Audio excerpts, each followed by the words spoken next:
this is Srinivas Gattani here. Today is 13th of March 2025, and something on X has caught my eye. There is this gentleman called Mario Nawfal, and he's got a huge following on X, and he has recently starting uh, podcasts with very senior world leaders. And the one which we are going to talk about today is his roundtable conference with Foreign Minister Sergei Lavrov of Russia. So he had a 1 hour and 30 minutes long interview in total with him. That video is also available somewhere. But here I found a post, X post, where he has broken it up with the key highlights. And so one of the key highlights, which I really was intrigued to hear, is this. Take a listen. Hope I don't reveal any secret. When we met in Riyadh with Marco Rubio and Mike Waltz and Steve Witkoff, they suggested the meeting and they said, look, we want normal relations. Normal relations in the sense that the foundation of the American foreign policy under the Trump administration is national interest of the United States. This is absolute and without any discussion. But at the same time, we understand that other countries also have their national interests. Right.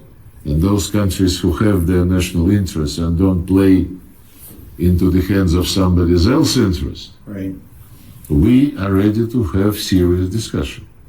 It is very well understood, they told us, that countries like the United States and Russia would never have their national interests the same. They would not coincide maybe even 50 or less percent.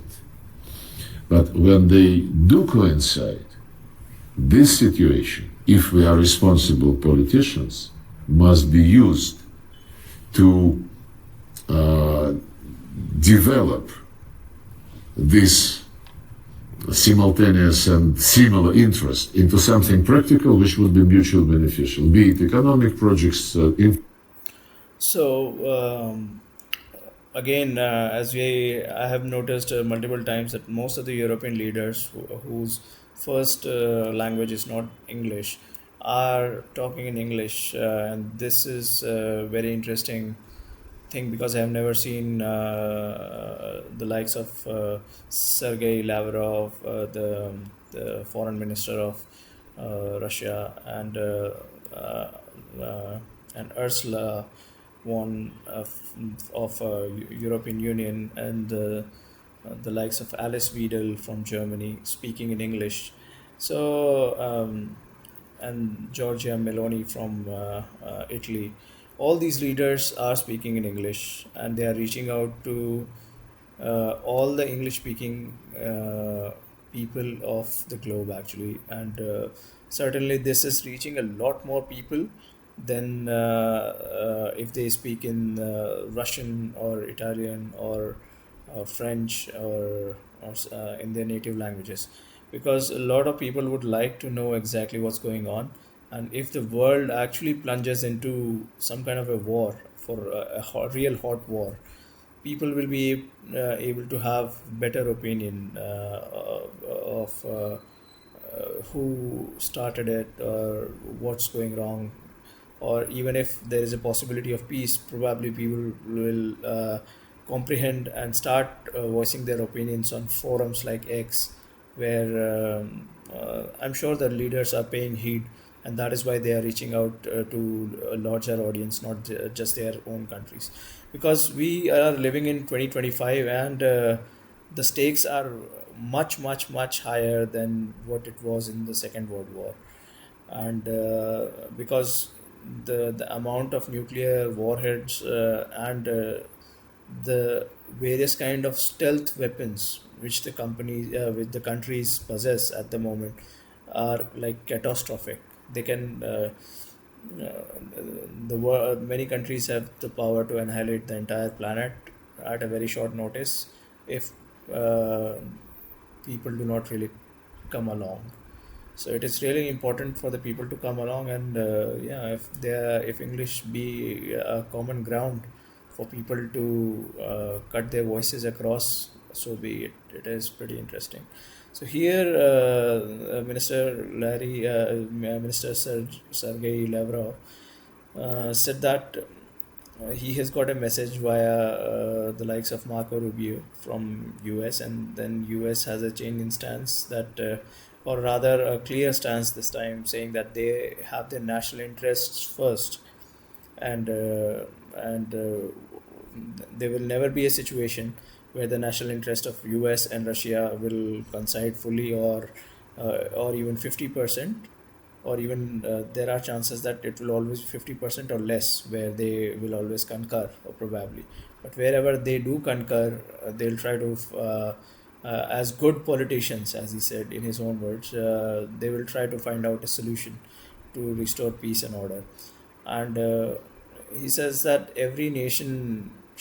they are expecting every nation to come forward in their own national interest, rather than being played into somebody else's hands and into others' national interest. So basically, he is clearly hinting towards NATO, where so many countries have come about, and it's a hodgepodge situation. If any of those countries get attacked, every country is obliged to come to the defense of that country. And Ukraine is a country which has been like where the scene of being Ukraine being added to NATO has been on and off. So it's a very interesting situation. There are many other points which I liked, which tells me that there's a point called America knows we won't betray China. Lavrov rejects US attempts to split Russia from Chinese alliance. So at one hand, they are talking that we are ready to get to table with to talk peace with America, and even America is talking about this on the same tune.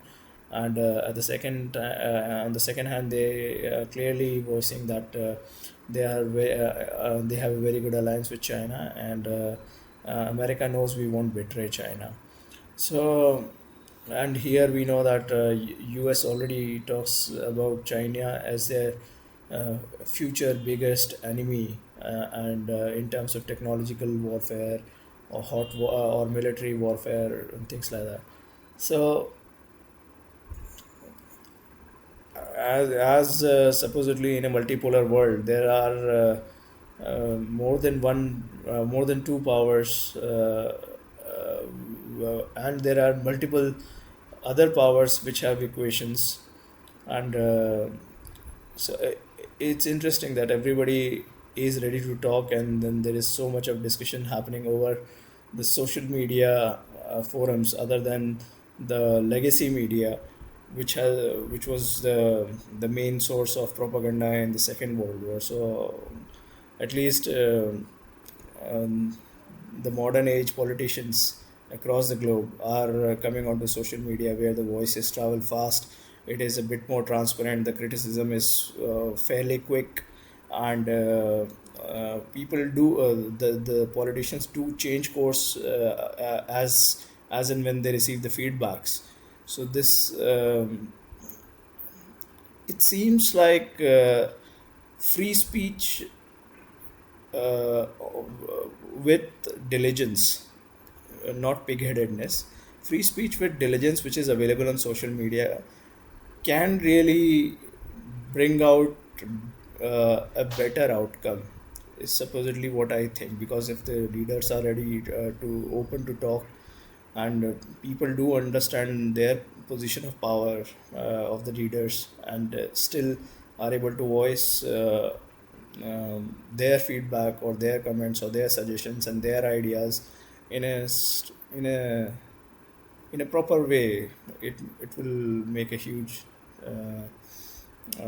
change. So let's see how this situation develops. Let me know what you think about this video. Thank you so much.